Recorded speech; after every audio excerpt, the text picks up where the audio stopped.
Hi guys, welcome back with me again in this channel. In this video, I'm going to share to you a tutorial on how to install JobStreet app on your phone.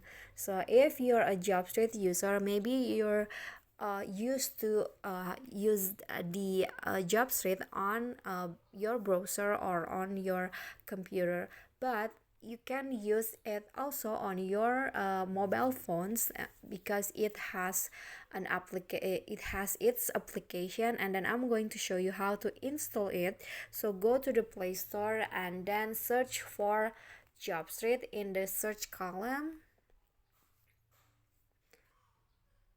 As you can see, JobStreet will pop up, and then you just can click on install option and wait for the installation process is finished.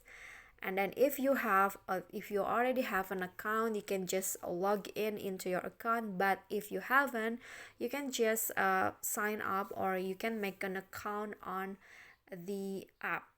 Okay, so I think that's all for me. I hope this video is helpful to you. Don't forget to click like, leave a comment, and subscribe our channel for more videos. Thank you guys for watching. Bye bye.